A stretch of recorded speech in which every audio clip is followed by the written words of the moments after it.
हमारा पहला प्रश्न दिया है, प्रश्न कह रहा है कि नीचे दिए गए विकल्पों में से संबंधित संख्या को चुनिए। यानी जिस प्रकार यहाँ पर 9 का 810 लिखा है, हमें उसी प्रकार 6 का बताना। ठीक है, तो ये हमारा नंबर एनोलॉजी का प्रश्न है। तो सबसे पहले तो हमें ये पता करना है कि 9 का 810 कैसे लिखा है, सेम उसी प्रकार हम यहाँ पर 6 का बताएंगे। ठीक है, तो यहाँ पर संख्या को देखिए, जैसे यहाँ पर देखिए 9 यानी कि सबसे छोटी संख्या है और यहाँ पर 810 मतलब ये बड़ी संख्या है। ठीक है, 9 क्या है, छोटी संख्या है और 810 बड़ी संख्या है।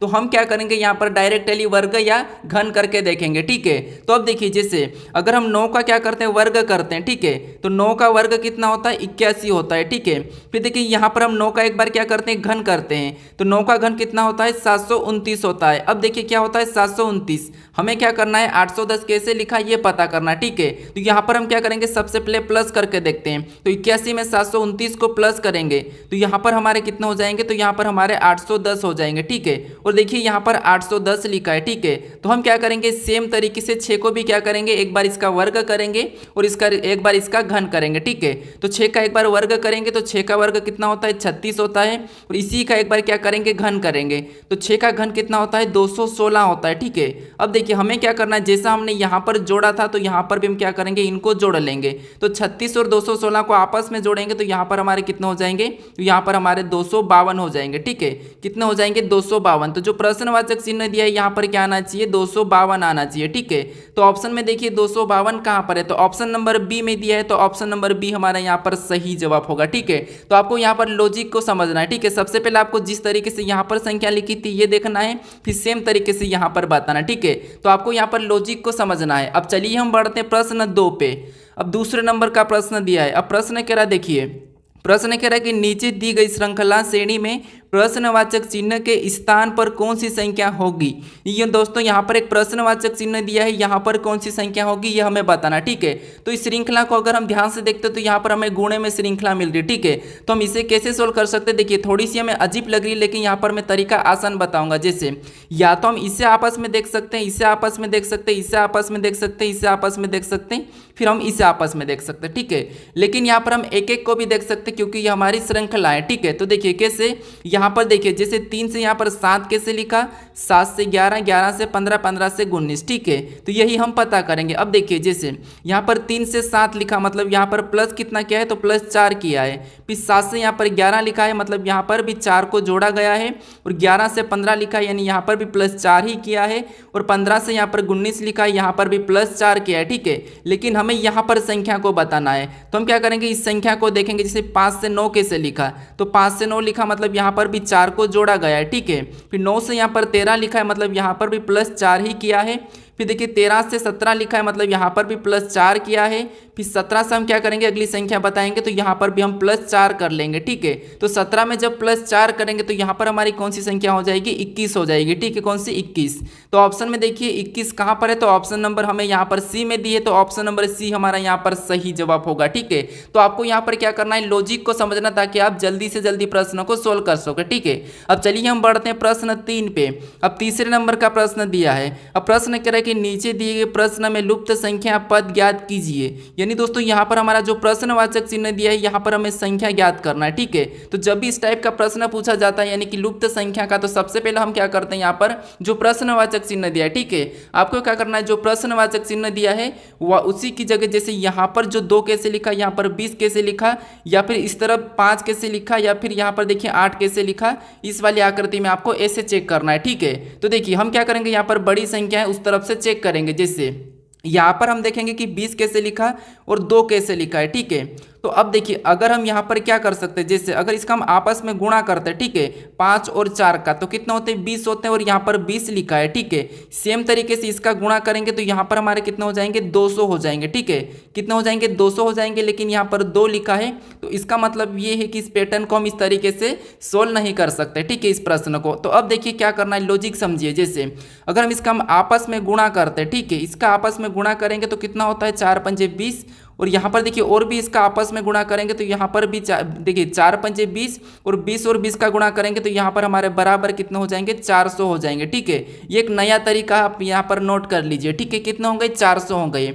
सेम तरीके से यहाँ पर भी करेंगे, इसका आपस में गुणा करेंगे, इसका आपस में गुणा करेंगे तो 10 का 20 में करेंगे 200 और 200 का फिर 2 में गुणा करेंगे तो यहाँ पर हमारे कितने हो जाएंगे, यहाँ पर भी 200 का 2 में करेंगे तो यहाँ पर भी हमारा 400 ही हो जाएगा। यानी दोस्तों जैसे इस पैटर्न में 400 आया है सभी को गुणा करने पर, यहाँ पर भी सभी का गुणा करने पर 400 आया है तो यहाँ पर भी सभी का गुणा करने पर यहाँ पर हमारे 400 आना चाहिए। तो देखिए यहाँ पर सबसे पहले इसका गुणा करेंगे तो देखिए 8 और 5 का गुणा करेंगे तो कितना होता है 8 पंजे 40। अब देखिए इस 40 का हम किस संख्या के साथ गुणा करें कि हमारी संख्या यहाँ पर 400 आ जाए। ठीक है, क्या आ जाए 400 आ जाए।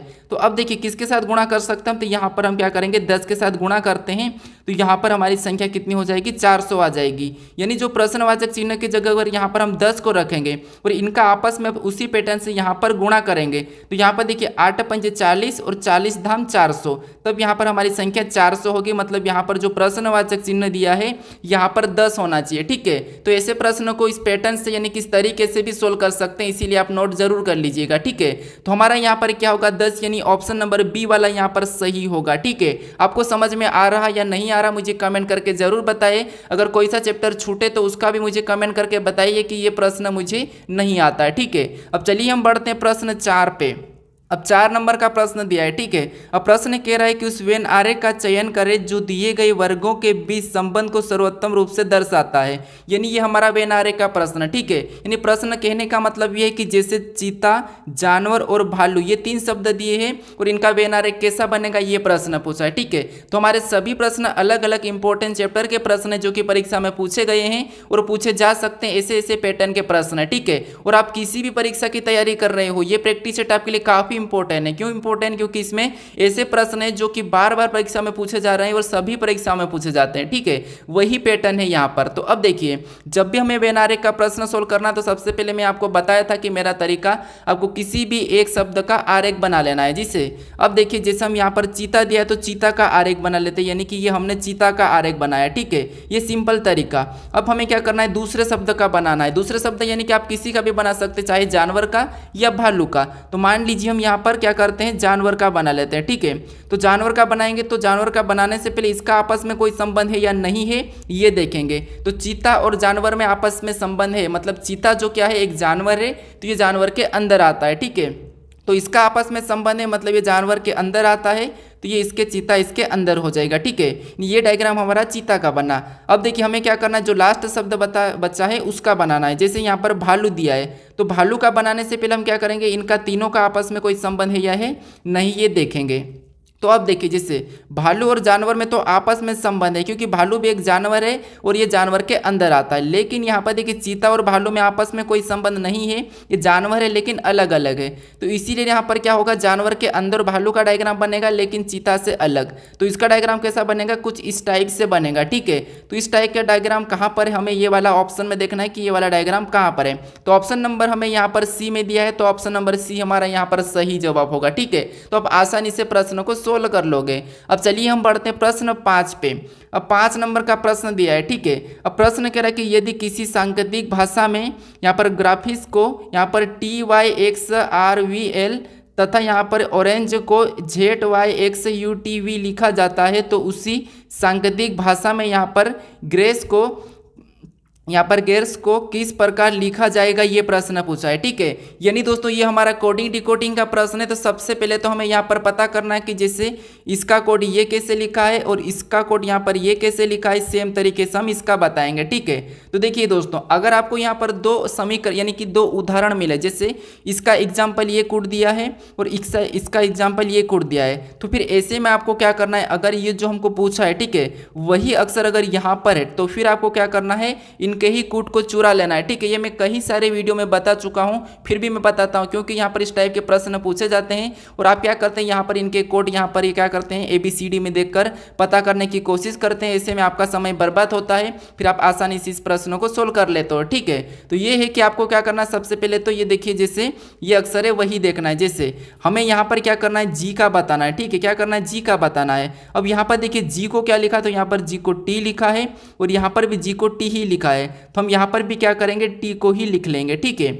उसके बाद हमें यहाँ पर ई का बताना है और यहाँ पर देखेंगे कि ई को क्या लिखा, तो यहाँ पर ई को वी लिखा है और यहाँ पर भी ई को वी ही लिखा है, तो इसका भी हम क्या करेंगे, वी को लिख लेंगे। यानी कि टीवी, ऑप्शन में देखिए टीवी कहाँ पर है, तो ऑप्शन नंबर सी में नहीं है, तो ये नहीं होगा। ठीक है, आपको ऑप्शन भी हटाना है, इससे जल्दी प्रश्न सोल्व होते हैं। ठीक है, अब हमें क्या करना है, ए का बताना है। ठीक है, तो ए का यहाँ पर देखिए क्या लिखा है, तो ए का यहाँ पर एक्स लिखा है और यहाँ पर भी देखिए एक्स ही लिखा है, तो हम क्या करेंगे, यहाँ पर भी एक्स को लिख लेंगे। टीवी यहाँ पर वाई लिखा है, तो ये भी हटेगा और हमारे पास दो ऑप्शन बचे हैं। ठीक है, उसके बाद हमें क्या करना है, आर का बताना है। तो आर का बताएंगे तो यहाँ पर आर को क्या लिखा है, वाई लिखा है, यानी दोस्तों यहाँ पर भी आर का वाई होगा, यहाँ पर हम वाई लिख लेंगे। ठीक है, अब हमें यहाँ पर वाई देखना है, तो यहाँ पर हमें क्या लिए, एल दिया था, मतलब ये भी नहीं होगा, पूरा चेक भी नहीं करेंगे, फिर भी हमारा ऑप्शन कौन सा बचा है, ए वाला बचा है, यही वाला सही हो जाएगा। ठीक है, अगर चेक करोगे तो एस का क्या लिखा है ये देख लो, तो एस का यहाँ पर क्या लिखा है, तो एस का यहाँ पर एल लिखा है, तो यहाँ पर एल हो जाएगा और यहाँ पर एल दिया है। ठीक है, तो ऑप्शन नंबर ए हमारा यहाँ पर सही जवाब होगा। ठीक है।